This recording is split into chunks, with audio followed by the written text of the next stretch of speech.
So this week in our Sacred Gathering, we are going to continue with the third chapter of the Dietrich Bonhoeffer classic, Life Together.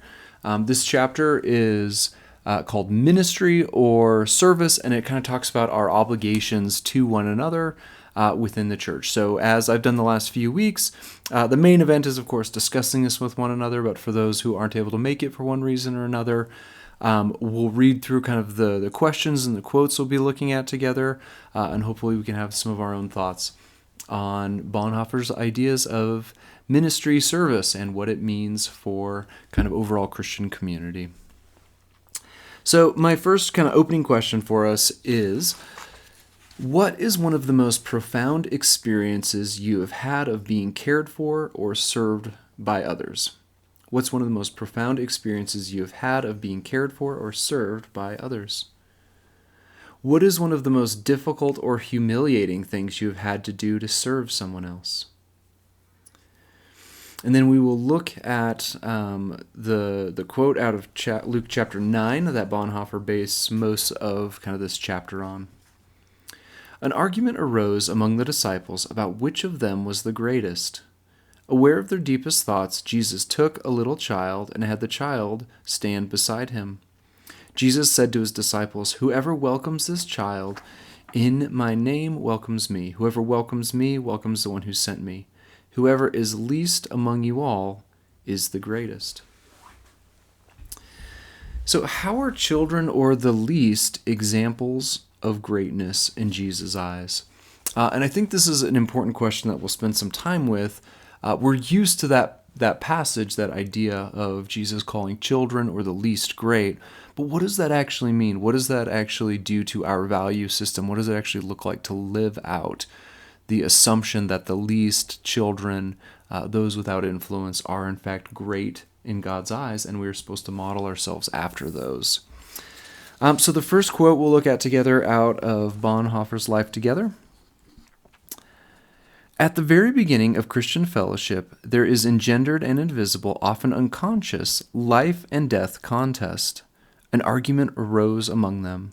This is enough to destroy a fellowship. Every Christian community must face this dangerous enemy squarely and eradicate it. There is no time to lose here, for from the first moment someone meets another person, they are looking for a strategic position he can assume and hold over that other person.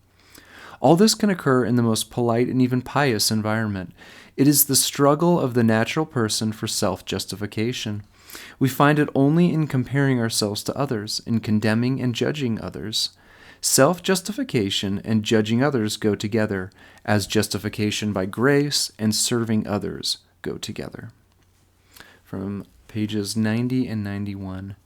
Okay, so why is competition, and especially unconscious competition, so dangerous to Christian community? And how is serving others the opposite and remedy to judging others? And by this, I don't think he necessarily means entirely just, kind of judging and condemning others, but even sizing each other up, right? Even trying to figure out who's the best or the smartest or the most spiritual, etc. Why is serving others the opposite of that and so necessary for Christian community? And why is competition, this sizing up of one another and ranking, so dangerous for any community, but particularly for Christian community? The first service that one owes to others in fellowship consists of listening to them. Just as love to God begins with listening to His Word, so the beginning of love for the brethren is learning to listen to them. The second service that one should perform for another in Christian community is that of active helpfulness. This means simple assistance in trifling external matters. Nobody is too good for the meanest service. Our third service consists in bearing others. Only when someone is a burden are they truly a brother or sister and not merely an object to be manipulated.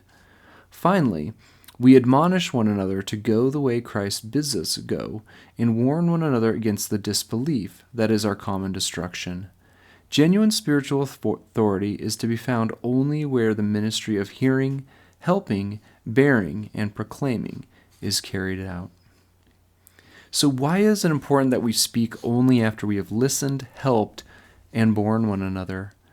And how is this different than how we often think of the word authority?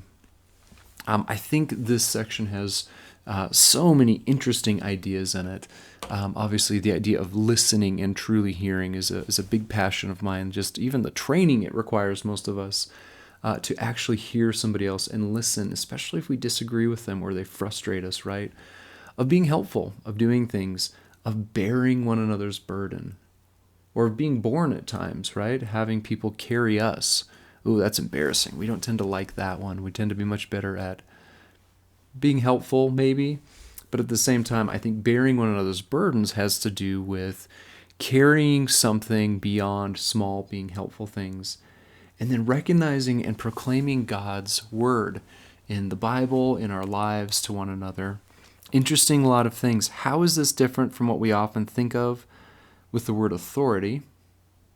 And why is it important that we only get to speak after we have listened, helped, and borne one another?